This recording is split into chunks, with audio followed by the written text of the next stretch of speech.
So much media, so little time. Who keeps track of it all? That would be me. This is Bob Andelman, and this is the Mr. Media Interview, recorded live on blogtalkradio.com on January 22nd, 2008. You know when you meet someone early in your life, how that's the person they will always be in your mind's eye? That's how I'll always see Wendy Pini. I was a teenager with a comic book fixation, and she was a stunning redhead who dressed up at comic book conventions as Red Sonja, the chainmail, bikini-wearing female barbarian that emerged from Marvel's Conan the Barbarian comics. She also participated in a nightclub show put together by comics artist Frank Thorne, with Thorne as the wizard. My friend Bob Pinaha was a little older than me at the time. Well, I guess he's still older than me now I think about it, and had a real thing for Wendy, so I always saw his latest Polaroid snapshots of her. Wow. We were all doubly impressed over the years as Wendy reemerged in comics as a successful artist, writer, and publisher, the creator of the Japanese manga-influenced Elfquest books that have endured for the past 30 years. Elfquest, most recently published by DC Comics, was actually a production of Wendy and her husband, Richard Pini. Wendy and Richard are joining me today to talk about Elfquest's long run, as well as their latest work, an online comics adaptation of Edgar Allen Poe's novel, Masque of the Red Death. Wendy and Richard, welcome to Mr. Media. Hello, Mr. Media. Hey, Wendy. Hey, Richard, how are you? Very well. How are you? Good, good. Thank you both for joining us today. Well, I have a little bit of a cold, so I hope I don't sound like I'm channeling Suzanne Plachette. oh. God bless her. She was one of my favorite actresses of all time. That was a tough one. And the way she was able to end that last Bob Newhart series by just popping up at the end there and making it all go away. Absolutely. Yes. But very few people probably know that some of her last work was for an anime. She was the voice of the witch in Spirited Away. Really? Yes, she was. So her marvelous voice was used right up to the end. Wow. I didn't know that. See the things you find out here on the radio. Well, let's jump right in, and I expect we may get some calls. Let me give out the number if any of your fans would like to call in and directly ask a question. The number to call is 646-595-3135. That's 646-595-3135. You can call in from anywhere with that. I know we have some folks listening, participating in our web chat as well, and they are welcome to ask questions by typing them. Let me start with your latest project, Masque of the Red Death. Oh my, yes. How did you get involved with the online comics, and this one in particular? Well, okay, I have to say that this actually goes way, way back to my roots. I never thought I was going to be a professional comic book artist and writer. When I was 16 years old, I started a project because Michael Moorcock, who created the Elric character in the Elric series, was my guru, and I used to correspond with him. And I asked his permission if I could do a semi-animated movie adaptation of Stormbringer. And I started the project when I was 16 years old. I carried it all the way through college and through the first couple of years of our marriage until it drove Richard crazy, and I abandoned it. It was simply too much work for one person to do. My vision was too big. But my vision of myself was always that I was going to be an independent animated filmmaker. Elfquest came along in the mid-'70s. It was the biggest accident that ever happened to us, and it took us on a wildly different path for a long time. So, brings us up to date to Masque. Masque of the Red Death is an idea that I've had for some years now, but of course because of commitments and deadlines for Elfquest, I really didn't have much of a chance to do anything with it, but I would make the odd sketch here and there. My friends at Gokomi, David Wise and Audrey Taylor, were just forming their little manga publishing company, and we all got together, and I told them this idea, and they thought it was great, and it expanded into the idea of doing it as a web comic first in order to gain an audience, to let an audience know it was out there and that it would be coming as a book eventually. And so David and Audrey and I did a deal, and the result of it is that since July, Masque has been appearing more or less weekly as a weekly episode on gokomi.com. The thing of it is that Masque isn't really a web comic. What it is actually a semi-animated movie because I do about 4 pages, manga-style layout pages per week in full color, and each panel becomes a frame of the movie. And I animate that in Flash, and then it goes up every Friday or Saturday. Wow. It sounds like a tremendous amount of work. It's very labor-intensive, but I am totally in love with this project. The characters are wonderful.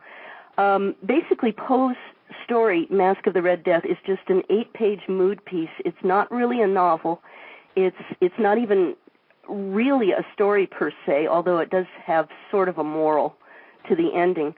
But basically, I just took that skeleton and populated it with characters and some real soap opera plot line because I wanted to aim it at what I consider to be a rather underserved audience, which is women ages 17 and up. This is definitely adult material. It includes some adult erotica, and it is definitely gothic romance, and it couldn't possibly be more different from Elfquest. You know what? I'm going to interrupt you for a second or take a break right there. We actually have a caller, and I don't want to make him wait. Do you have a question for Wendy or Richard Pini? Yes, I do. Wendy, this is Kurt. I'm in Illinois, and I've been a sort of fan of yours for a while, just sort of off and on, but I've recently just sort of delved into Elfquest head first, and we have some mutual friends who confirmed that one of your influences for Elfquest was Vedic literature, so I want to ask about that a little bit. I can see sort of the opening panel of the first issue with the floating castle. That's clearly like the Pushpaka that is seen in the Ramayana, but more so the depth of intimacy between Skywise and Cutter, I think. Rama and Lakshman, right? Right, and also Krishna and, Arjun as well. And I just wanted to know how much that sort of literature figured into the creation of those characters.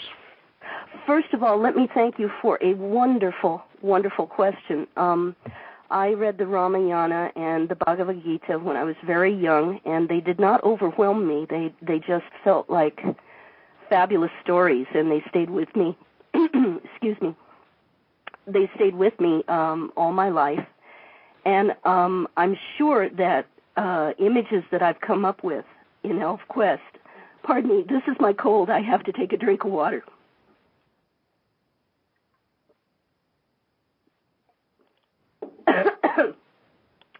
Wouldn't you know I'd catch a cold? Anyway, doesn't my voice sound funny now? Yes, I would definitely say that some of the more fanciful imagery in Elfquest and some of the more spiritual imagery is definitely drawn from those sources. Richard, would you answer a question while I get my voice back? Throw me one that's appropriate, and I'll be happy to. Well, Richard, maybe this is a good time. I can amplify a bit on what she was talking about. The entire Hindu mythology, of which those works play such a great part. We've said this before, but it bears repeating. When she was about 10 years old, she saw the animated cartoon Alakazam the Great, which is, of course, based on the Journey West and the Monkey King, Hanuman, and his adventures. And as she likes to phrase it, when she saw that, she went quietly mad.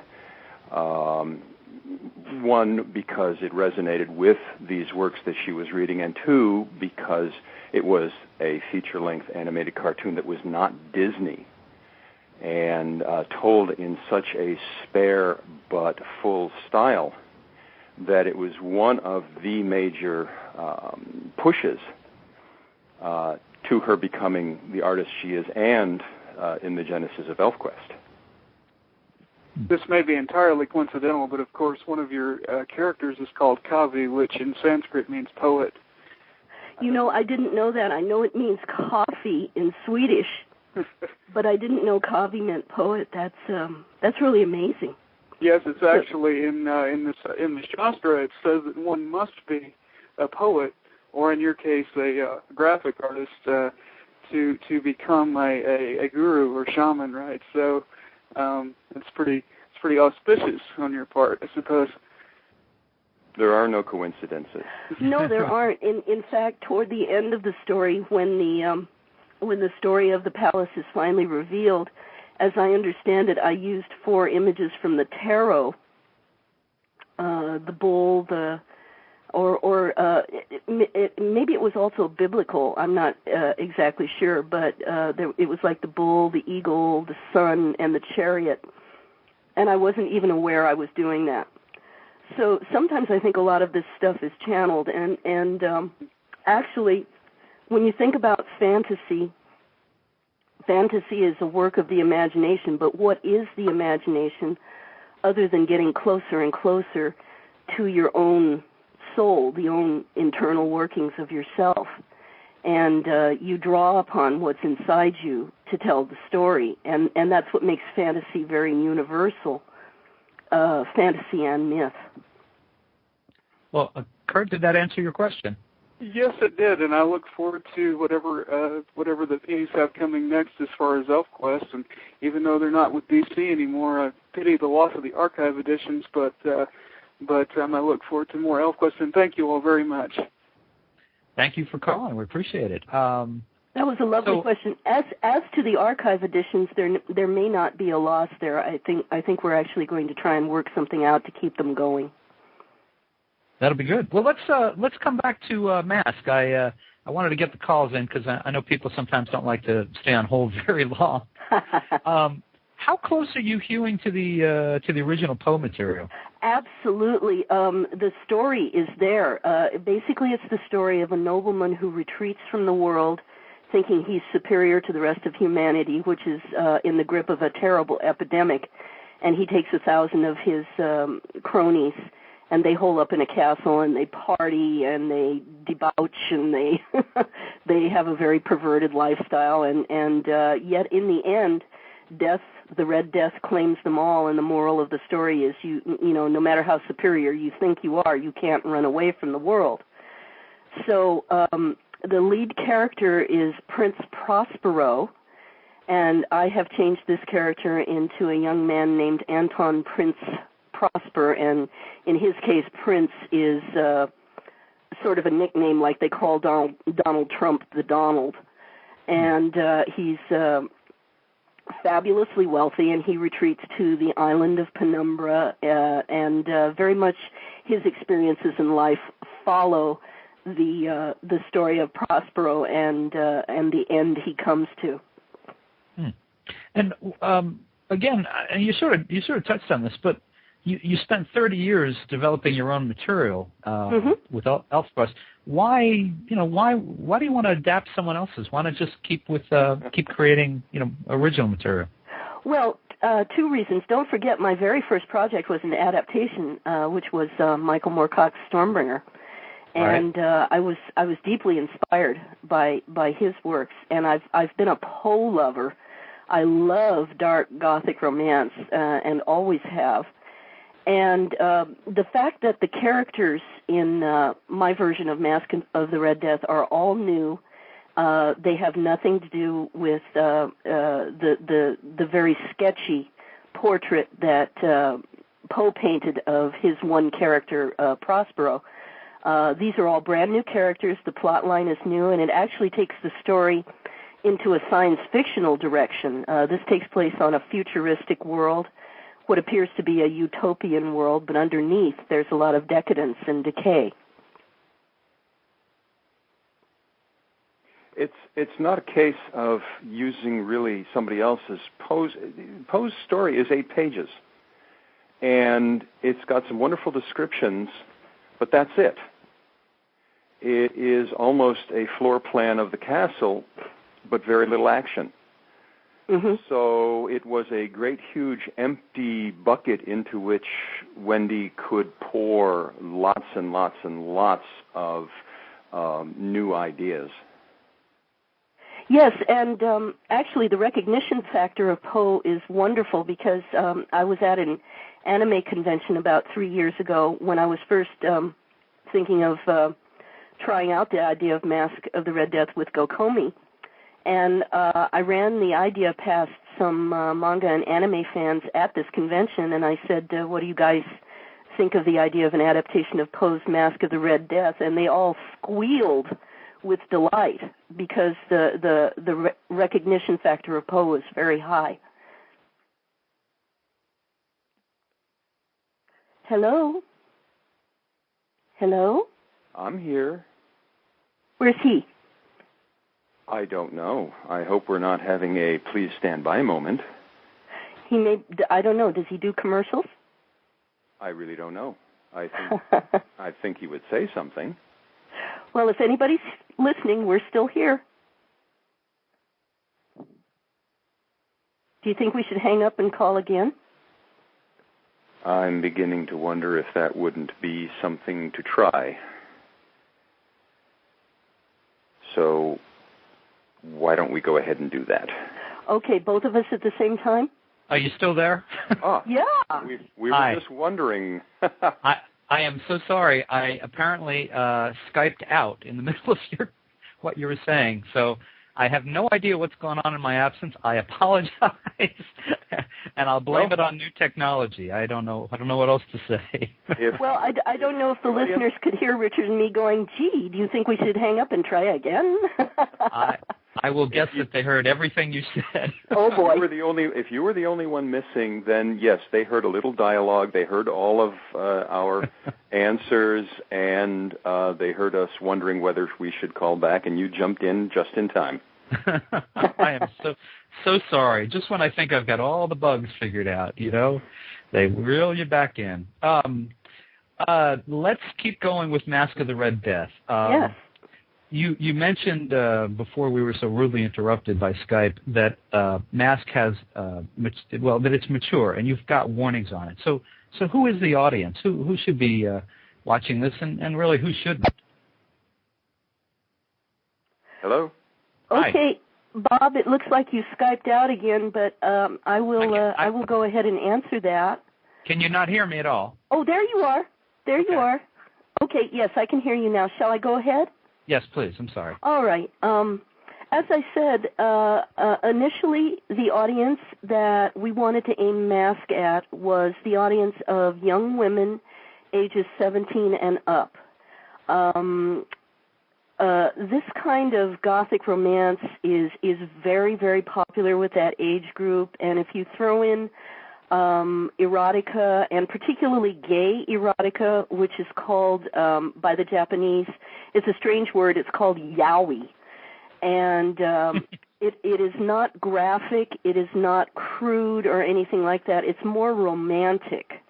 So a couple of our characters in Masque are gay, and Prosper, who's the lead character, actually swings any which way, so he has lots of opportunities for encounters in all sorts of ways, and so that definitely is a factor in the storytelling, and the emotions that come up around bonding and betrayal, and who wants to get revenge against whom for what, are the driving forces of the story. So it really is pretty classic gothic romance. And is that going to be a problem for your traditional readership, the people who've grown up with Elfquest? Well, I know that there are some Elfquest fans out there that are pretty mad at me right now. Really? Oh yeah, but I expected that. There are some of them out there that wish I would just continue with what I was doing, and they weren't particularly happy with what I did for DC. There are some fans out there who want Elfquest to look exactly like it looked 30 years ago. When Elfquest was under an entirely different set of influences and in an entirely different comic environment than what exists today. But there seems to be a factor out there that's pretty mad at me for moving on, expanding in my knowledge of technology and the use of Photoshop coloring and different special effects techniques and getting into Flash animation and all that. They're not interested in that. Some have come with us. We are discovering on the Elfquest forums an entire spectrum of reactions, and it's quite interesting to read. There are some who say, well, it's interesting, but not my cup of tea. There are some who are saying, go, Wendy, this is great. There are some who are not happy, as Wendy has explained. It's very educational for us to see this layer beneath of what our fans are thinking. It's strange, isn't it, that people can't accept that you can do more than one thing in a career, that everything you must do must be either Elfquest or Elfquest-like, that if you do something else, that throws them off. That's a very good point. David Wise, my publisher, says that the nature of fans is that they want more of the same but different. And for an artist, that's almost impossible to give. The only folks I know who have managed to come even close to that are South Park and The Simpsons. And maybe Bone. Say again? I was thinking of Bone also. Well, Bone is done. Bone is very self-contained. Yeah, Bone is finished. But I mean, it kept going. That was it for a long time. And I was going to ask you. I mean, how do you do in terms of Elfquest? How do you do that for 30 years? You keep having stories because the stories are out there. Actually, the entirety of Elfquest has been known for a long time from start to finish. And however long it takes to do that is how long it takes to complete. Getting back to something you said, we know that a lot of our earlier fans just absolutely fell in love with Elfquest because it was so unlike anything else that was out there. They identified with it strongly. They felt a part of it very deeply in their souls. And when you have that kind of an initial reaction, a first impression, that's not so easy to let go and to grow up from and away from. So we know that's part of the reason why some fans are saying, can you give me again what I fell in love with years ago? Yeah, the analogy I would make, and this takes me back to my early fan days, was when Jack Kirby left Marvel, and he went to DC and he created the Forever People and the New Gods. And I remember feeling, because I was such a huge Kirby fan, and the Fantastic Four was it, and only he could do it. I remember feeling almost kind of betrayed, like how could he leave Marvel? How could he go and do these new characters that aren't anywhere near as good as what he used to do? And then I remember, after a little while, these new characters grew on me.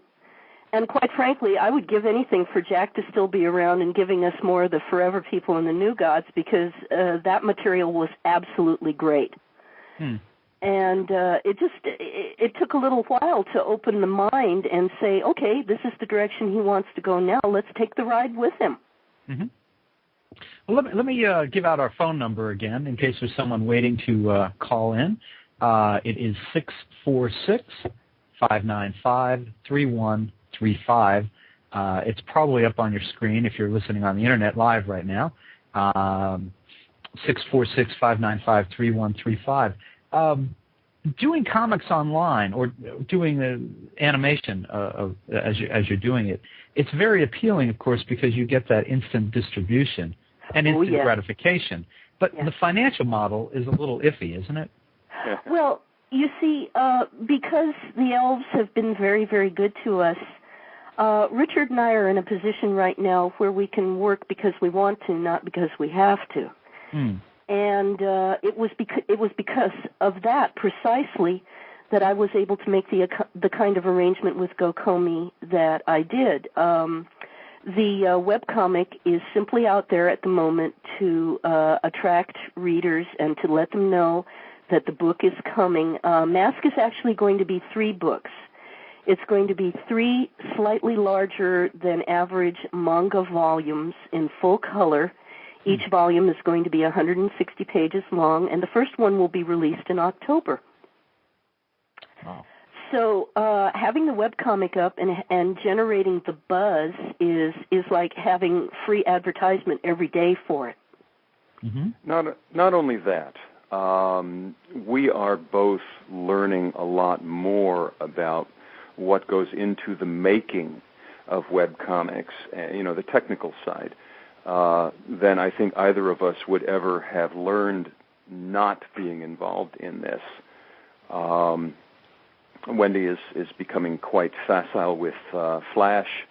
I'm learning some things about electronic music that just sort of came out of nowhere. It's quite the educational experience. Yes, Richard's mention of the electronic music is because in addition to releasing Masque as manga volumes, there has been enough interest that it looks like we're also going to release the episodes, the animated episodes, as a collection on DVD. And with any luck at all, there will also be music and voices. Oh, that'll be cool. Won't that be cool? Yeah. Now, will either of you provide a voice?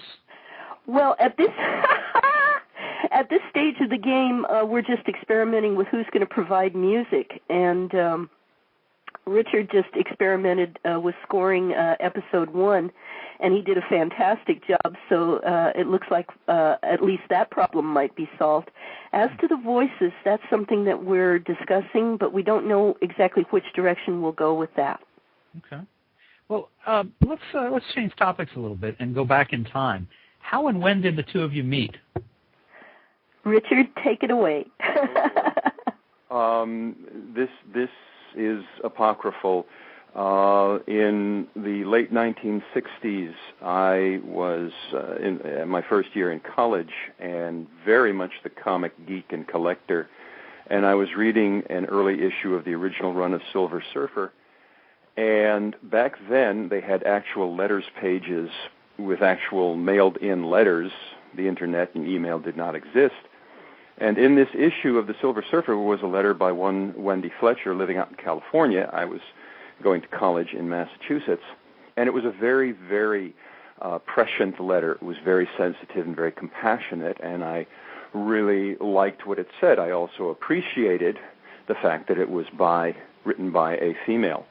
And at that time, there were 3 women reading comics in all of the world. And so here was a letter by one of them. So I wrote a letter back. And lo and behold, got a response. So we began a correspondence cross-country. And soon after that, we decided to meet. And that was literally how we met. Now people meet online all the time.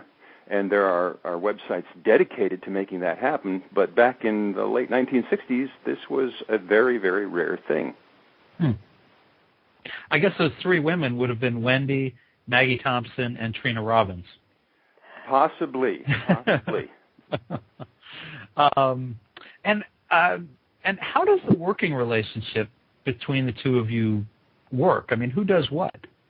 Well, this has always been a work in progress, and when we first started doing Elfquest together, I sat him down in 1977 and I told him my idea, and we discussed whether we should try to bring this out as a prose novel, as a movie script idea, or exactly how we should do this.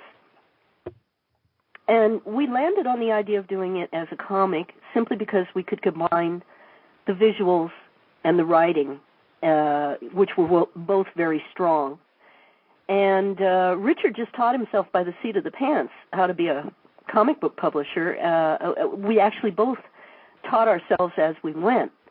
And pretty much that's been the way it's been ever since. If we wanted to make progress in some area, we simply taught ourselves how to do it. If you stay in little red hen mode for too long, it gets really exhausting, which explains why we've been with other publishers from time to time. Elfquest is the only series I know of that's been with Marvel and DC, and one other publisher. Who was it, Richard? Well, we started out, actually. Warp Graphics was not the first publisher of Elfquest. Right, because we didn't really want to do it ourselves. We were hoping to find a publisher. So, yeah, we've been all over the map, but it's a case of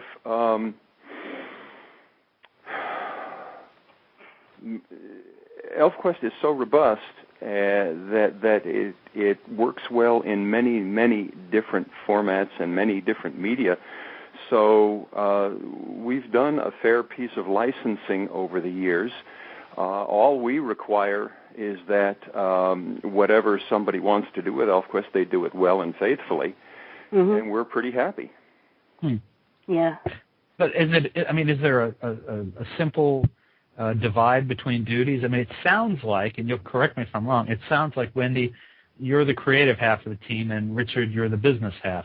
Is that if you wanted to make it that simple a split, that would be a very good way to do it. Yes, although Richard's input, particularly on Elfquest, has been huge.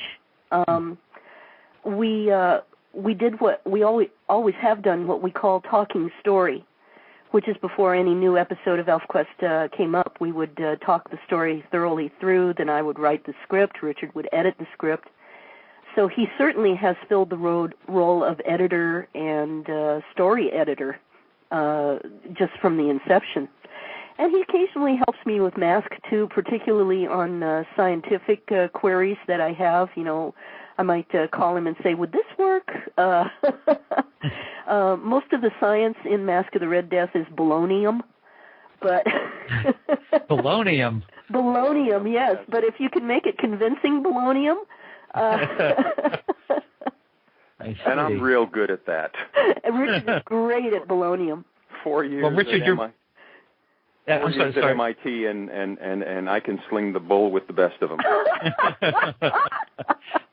I didn't know about MIT, but I do know that you had worked for IBM up until, I think I read, 1981. That's what they tell me I was doing there. I like people, listeners, if you're interested in this, you should check out Richard's biography at, I think it's kitchenandhanson.com, because it talks about how he had put together a biography, and it used to say that it was this, and then somehow it got shortened to say that Richard worked at IBM until 1981, and then it got shortened to say Richard worked. Something to that effect. It's very interesting, and not very revealing. Let me jump in here and say that for the first few years, we didn't know what Elfquest was going to be. Was it going to be an elaborate hobby? It was certainly making money for us, but at the time, Richard was working for IBM, and we just felt that having that security blanket that, in other words, flying with a net of IBM, made things a lot less stressful. The decision Richard had to go through as to whether or not to quit IBM and go full-time as an independent publisher, particularly when there was no precedent for this. We really had no role models at the time. Elfquest was one of the very first independents, and we knew a few other people who were doing things in different ways, but there was no situation that was particularly like ours, and so it really took months and months for the decision to be made to let go of the safety net and to just fly in free fall. And fortunately, Elfquest did have wings.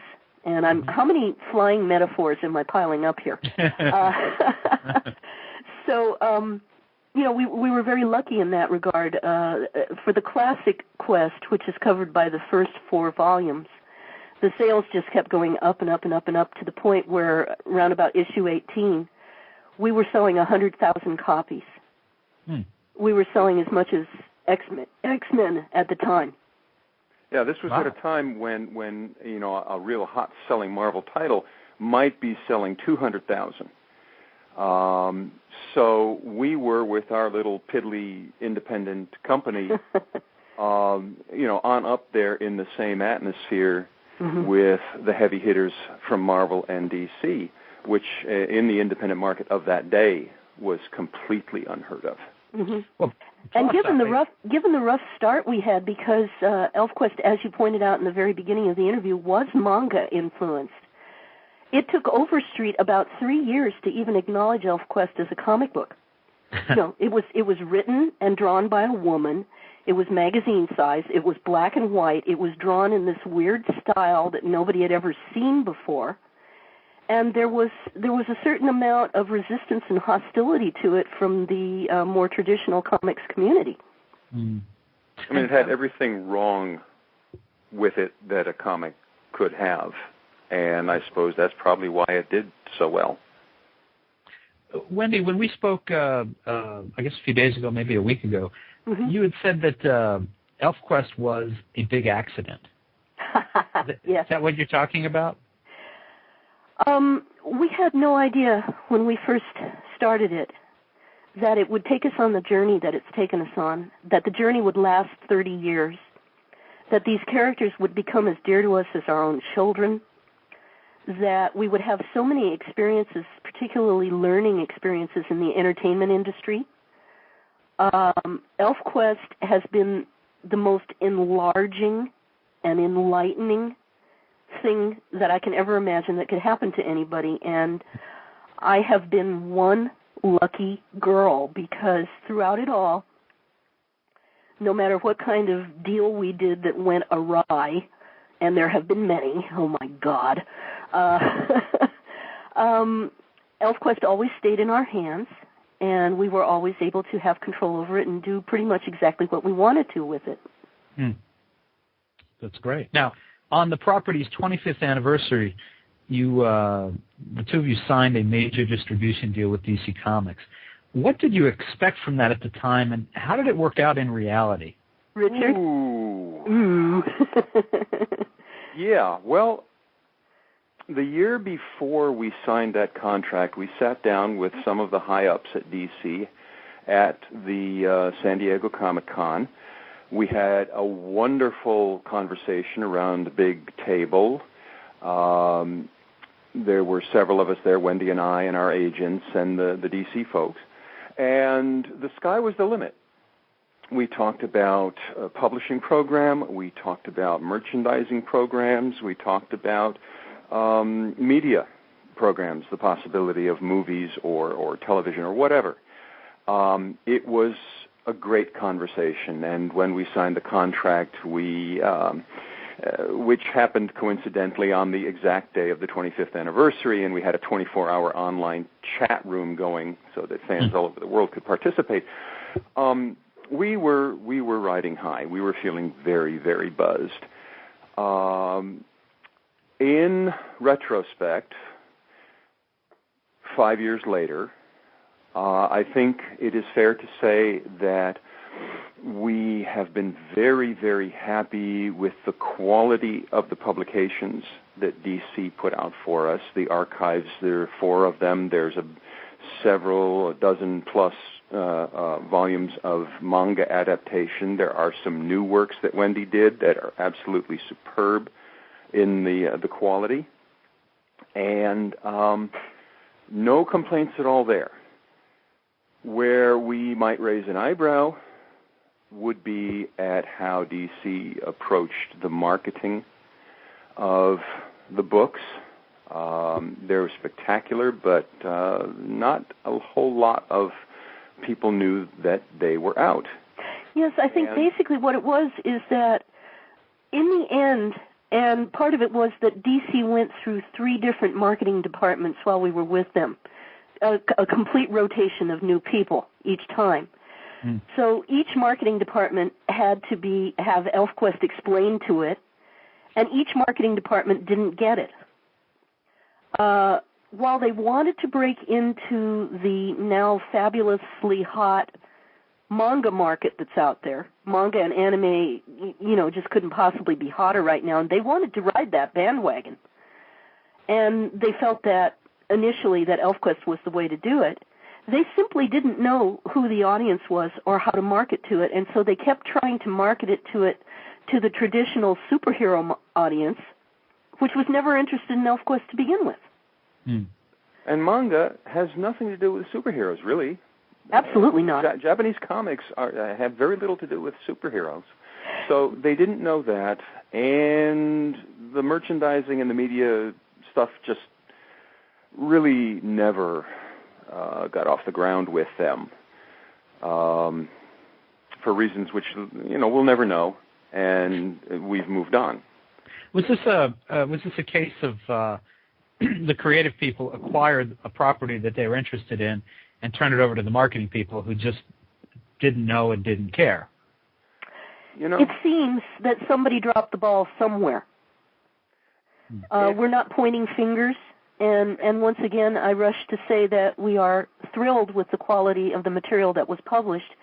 But basically, this is something we could have done. Basically, they didn't do anything for us that we hadn't already been doing. I mean, my goodness, the fabulous color volumes that Richard had put out, for the 10th anniversary edition and so forth, measures up to anything that DC did. Well, and I will thank her for that, but come on now. I am a big fan of bookmaking, and their production values are very, very high. I think someone said to us that one reason that more did not happen with DC was that while DC had licensed Elfquest, they did not own Elfquest, and they understandably wanted to put more attention into their owned properties like Superman, Batman, and so on than they would into a licensed property. Who knows? Well, is there a cautionary tale here for other creators who might be talking to DC about bringing their properties over? Is there something you would want to tell them? Well, I think it depends on the property. If some young hotshot has an idea for a superhero character or a Punisher-type character or something like that, I think that they have a much better shot of going through the DC fanboy system and getting understood. Mm-hmm. I really think it's a case that DC wanted to jump on the manga and anime bandwagon, but they really didn't understand the nature of the wagon. And other manga and anime influenced books that they have put out just aren't doing so well. The cautionary tale would be whether you're going to DC or Marvel or any company other than yourself, go there with your eyes wide open.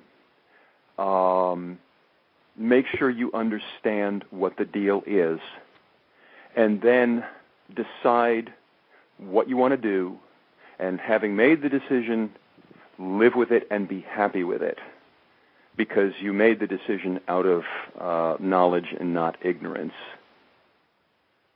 And it's that simple. So it's now 30 years for Elfquest. I guess that the license is in play. What's ahead for the property? Will you go back to publishing? Will you be producing new material? Are you looking for another publisher? Richard and I will never go back to publishing in the Little Red Hen style that we had up to this point. We have really moved on from that. And at the moment, Elfquest is in our agent's hands, and because of the writer's strike, not much is going on right now in Hollywood, but as soon as that's been resolved, Dennis and Judy will pick up where they left off and, continue to talk to there's some wonderful people that are interested, and those conversations will resume, and we'll see what comes of that. Okay. We've got just a couple more minutes left. If anyone is listening and would like to get in a question for Richard and Wendy Pini, 646-595-3135. So, Wendy, we have to talk about Red Sonja. Absolutely. How did you get involved with the character in Frank Thorne way back when? Well, before I even got involved with comics, Richard and I had been married a couple of years. We were very, very young. And here it comes. I was, in addition to being a rising young illustrator for Galaxy and If magazines, I was a semi-professional belly dancer. And so, because of that, I was in very good shape. And I was at a convention in Boston, and Frank Thorne happened to notice me. And, of course, at the time I was a fan of Frank's work and a fan of Red Sonja, and we got to talking, and Frank said, look, there's going to be a Red Sonja look-alike contest in Cherry Hill, New Jersey coming up. Do you want to dress up as Red Sonja and enter the contest? And so I looked at Richard, and I said, that sounds cool.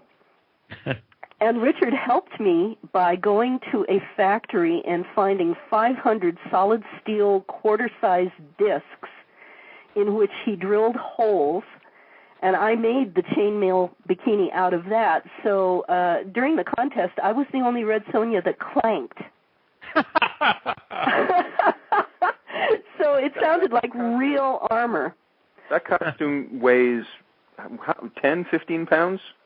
Yeah, it weighed about 15 pounds, not including the sword. I don't know how much the sword weighed. The sword was made out of a harpoon that we had found at an antique store, and we decorated the hilt with jewels and things like that.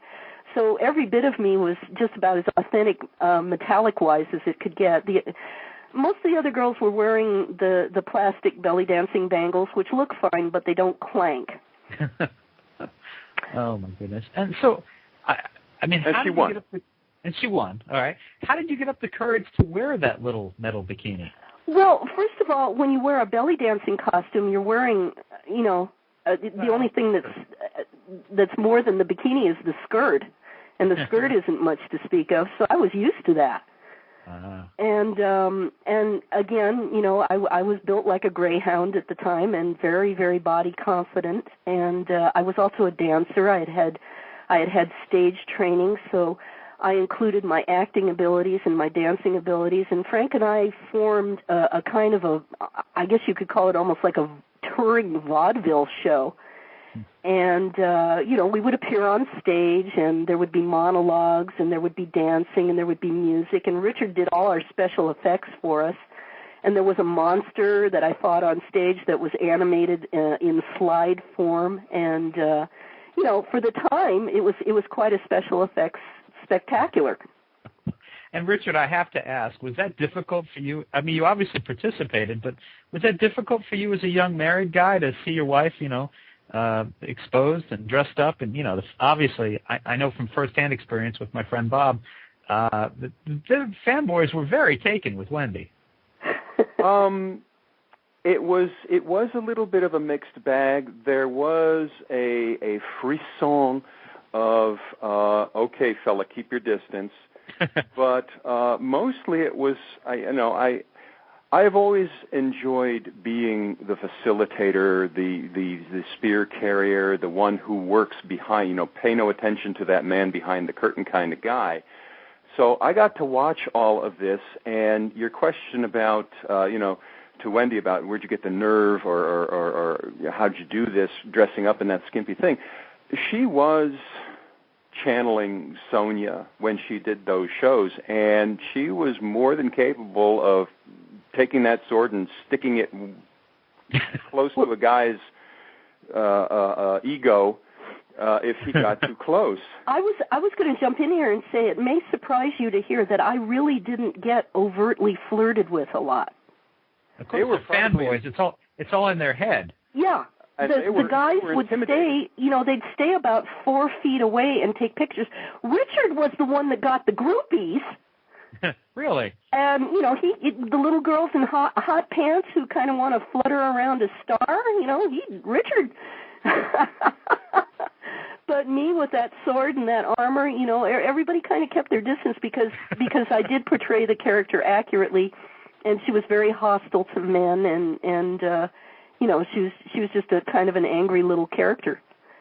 That's so funny. And I will say that if anyone wants to know what we're talking about, if this predates you, you can go to Google.com, enter Wendy Pini, click on images, and you'll see.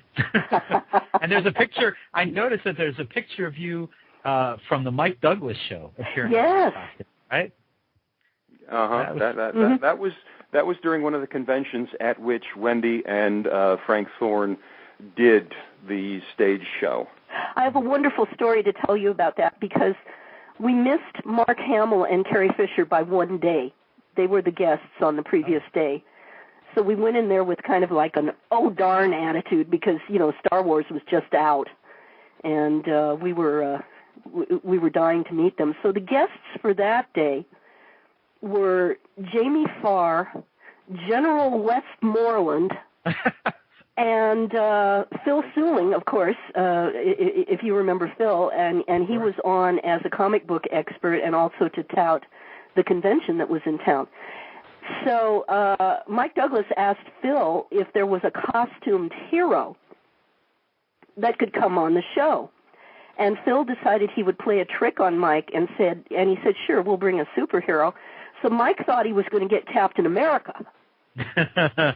So I'm back in the green room, and General Westmoreland is on the phone, and I go clanking into the green room, totally in character. I never broke character for a moment. And General Westmoreland stopped in the middle of his conversation and looked at me and said, I'm sorry, a woman in full armor just walked in.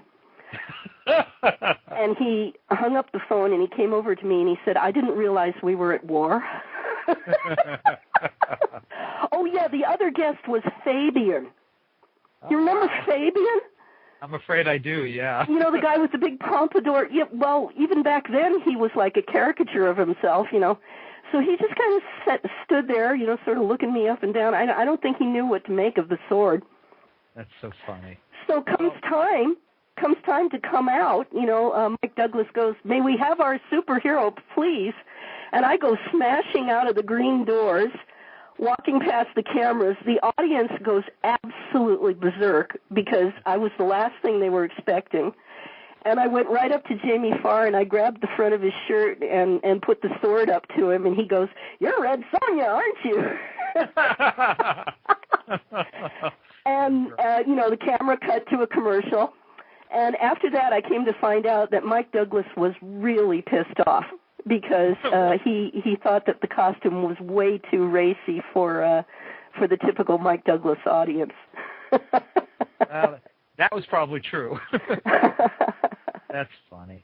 Well, listen, Wendy and Richard, thank you so much for joining us on Mr. Media today. It was a lot of fun. It was like reminiscing, wasn't it? It was. It was great. It was a lot of fun. Thank you. I appreciate your time. I wish you luck with Masque of the Red Death. I want to give that URL out. You can check that out at www.gocomi, which is GOCOMI.com. And folks, you can also keep up with the latest Elfquest news at www.elfquest.com. So, Richard and Wendy, thank you so much for your time today. Thank you, Bob. Anytime. This was tremendous fun. Thank you. Thank you. All right. Folks, if you'd like to keep up with Mr. Media's Friday interviews, you can subscribe to the site via email at www.mrmedia.com. You can also subscribe to the feed via the podcast section of iTunes. Please come back again next week for another Fridays with Mr. Media.